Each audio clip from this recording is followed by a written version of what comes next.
सुरक्षा देने वाली खबर के साथ। कहते हैं कि सरकार की नीति और नीयत ठीक हो तो कोई भी जंग मुश्किल नहीं है। हर देश दो तरह की जंग लड़ता है, एक है बाहरी और एक है अंदरूनी। बाहरी जंग फिर भी तारीखों में कैद होती है, लेकिन अंदरूनी जंग किसी तारीख में कैद नहीं होती। ये वो दीमक होती है जो देश को धीरे धीरे अंदर से खोखला करते हुए खत्म करने की कोशिश करती है। साल 2014 में केंद्र में नरेंद्र मोदी की सरकार बनी और सबसे पहले नीतियों और नीति के दम पर कश्मीर से आतंकवाद का सफाया किया गया। आज कश्मीर में आतंक की घटनाएं सबसे कम हो चुकी हैं। लाल चौक पर तिरंगा फहरा रहा है तो देश के दूसरी तरफ ऑपरेशन नक्सल, ऑपरेशन प्रहार चल रहा है।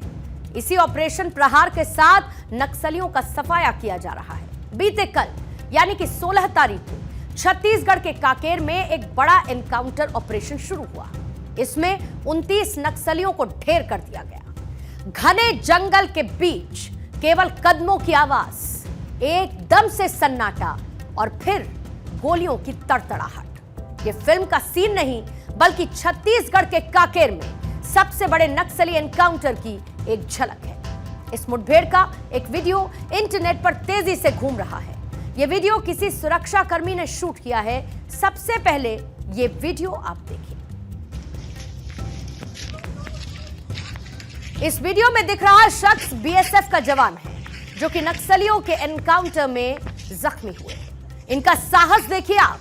कह रहे हैं कि हम किसी से नहीं डरते, साथ ही मूंछों पर ताव भारत की ताकत का एहसास कराता है।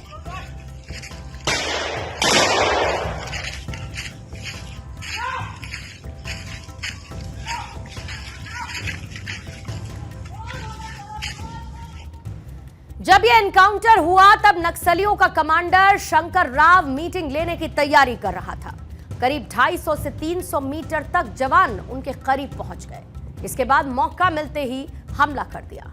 इसको और बेहतर ढंग से समझाने के लिए हम इस घटना की एक पूरी टाइमलाइन आपके सामने रख देते हैं। पहला दिन तारीख 15 अप्रैल। पुलिस को पुख्ता सूचना मिली कि कांकेर के छोटे बेटिया थाना क्षेत्र के हापा टोला के जंगल में नक्सलियों की मौजूदगी है। यहां पर नक्सलियों के उत्तर बस्तर डिवीजन का कमांडर शंकर राव आया हुआ है। अपने साथियों की बैठक लेने वाला है और उसके साथ करीब 40 से 50 नक्सलियों का जमावड़ा भी है। ऐसी मुखबिरी मिली थी, सूचना मिली थी। मुखबिर की इसी सटीक जानकारी के बाद सोमवार को देर शाम डीआरजी और बीएसएफ के जवानों को मौके के लिए रवाना कर दिया गया। दूसरा दिन रहा 16 अप्रैल को। पहाड़, नदी, नाले पार कर करीब 300 से 400 जवान नक्सलियों को घेरने के लिए उनके गढ़ में घुसे। नक्सली जिस जंगल को अपना सुरक्षित ठिकाना मानकर रुके थे वो टेकरी वाला इलाका था। लगभग 1 से 1:30 बजे के बीच जवान नक्सलियों के ठिकाने के बेहद नजदीक पहुंचे। जवानों और नक्सलियों के बीच की दूरी महज 250 से 300 मीटर की ही बची थी। पेड़ और पेड़ का सहारा लेकर जवान छिप गए जहां पर नक्सलियों की मौजूदगी थी और उस पूरे इलाके को कॉर्डन ऑफ कर लिया गया। चारों तरफ से घेर लिया गया और यहां पर नक्सली कमांडर शंकर अपने साथियों के साथ खाना खाकर निश्चिंत बैठा हुआ था। एनकाउंटर से कुछ देर पहले शंकर अपने साथियों की मीटिंग करने वाला था। इसके पहले ही ठीक 2 बजे पुलिस ने पहली फायर कर दी। समय 3:30।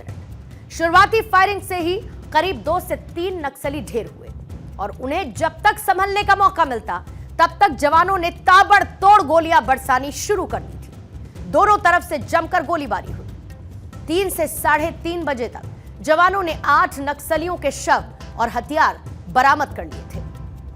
समय शाम का 7:30। करीब 5.5 घंटे तक यह एनकाउंटर चला।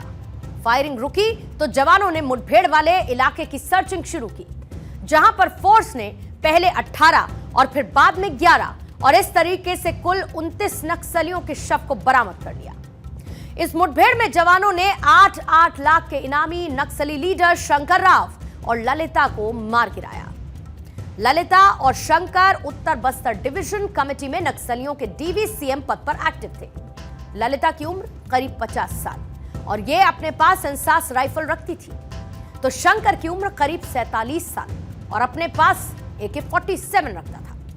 कांकेर इलाके में नक्सली कमांडर शंकर का जबरदस्त दबदबा था और उस इलाके में जितनी भी नक्सल घटनाएं हुई, ज्यादातर का मास्टरमाइंड यही नक्सली था। कई बार मुठभेड़ में यह पुलिस की गोलियों से बचकर भाग गया था, जिसे अब मार गिरा दिया गया। इस मुठभेड़ में 3 जवान भी जख्मी हुए, जिन्हें रायपुर के एक अस्पताल में भर्ती करवाया गया।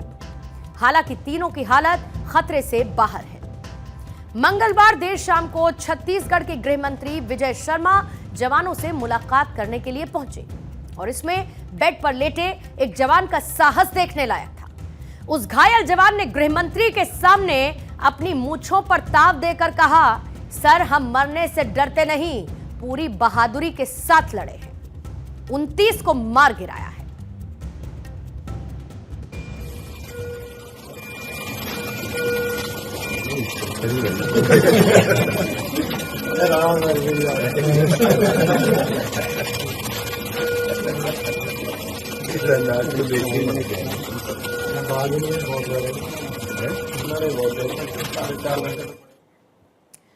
छत्तीसगढ़ में गृह मंत्री ने घायल जवानों से मुलाकात की तो देश के गृह मंत्री अमित शाह ने सीधे साफ शब्दों में कह दिया है कि मोदी सरकार के नेतृत्व और छत्तीसगढ़ पुलिस के सहयोग से जल्द ही नक्सलवाद का खात्मा कर दिया जाएगा।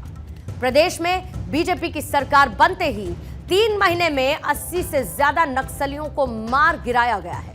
125 से ज्यादा अरेस्ट किए गए तो 150 से ज्यादा माओवादियों ने सरेंडर कर दिया है।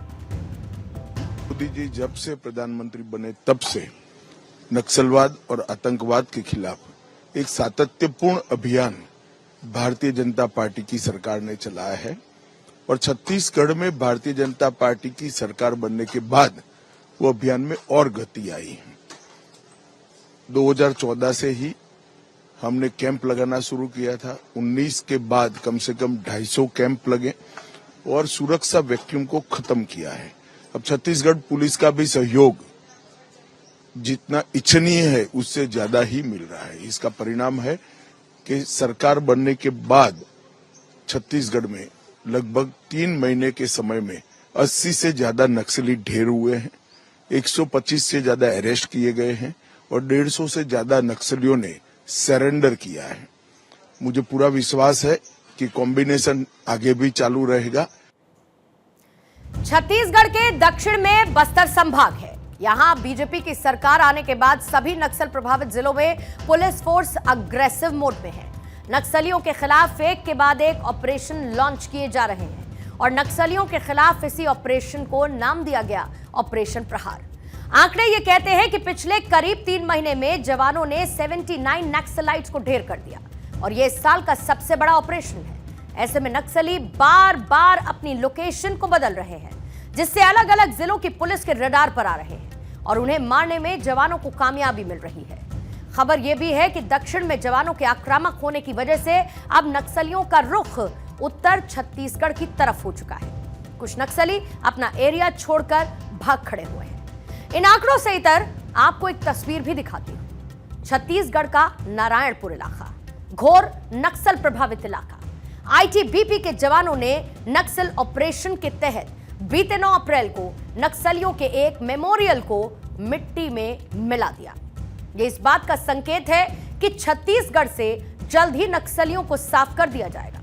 अब छत्तीसगढ़ के इन इलाकों को नक्सलियों के खौफ में जीने की जरूरत नहीं। साल 1969 के बाद से छत्तीसगढ़ नक्सलवाद की समस्या से जूझ रहा है, लाल सलाम के नारे झेलता रहा है और इसका समाधान किसी सरकार ने पूर्णतः नहीं निकाला है, जिसके चलते साल 2010 में छत्तीसगढ़ के दंतेवाड़ा में हमने अपने 76 जवानों को खो दिया था। साल 2013 में दंतेवाड़ा में झीरम घाटी में वारदात हुई और इस हमले में कांग्रेस के वरिष्ठ नेतृत्व, उनकी पूरी टॉप लीडरशिप को खत्म कर दिया गया था। साल 2017 में अप्रैल तक खामोशी थी जब सुकमा में नक्सलियों ने फिर से हमला किया।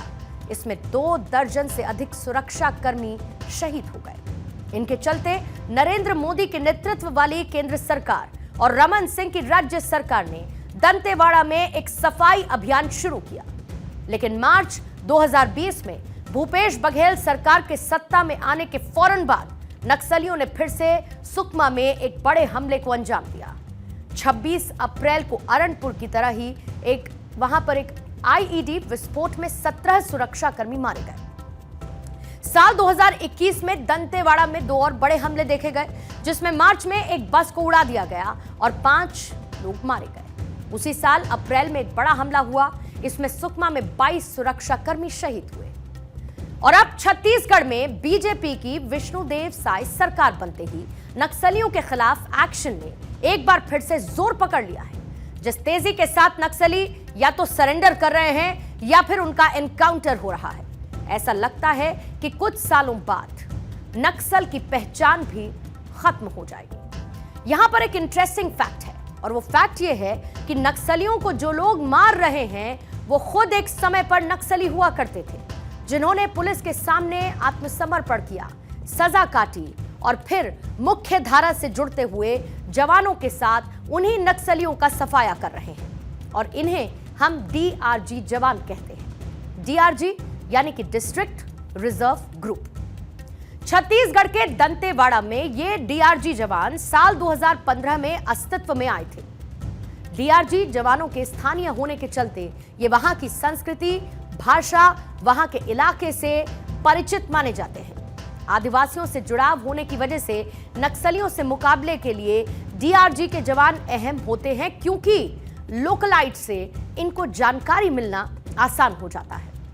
डीआरजी जवानों की सफलता की एक बड़ी वजह यह भी है कि वो नक्सलियों की गुरिल्ला लड़ाई का जवाब उसी भाषा में देते हैं, क्योंकि वो भी उसी गुरिल्ला लड़ाई के लिए एक समय पर नक्सली के तौर पर ट्रेन किए गए थे।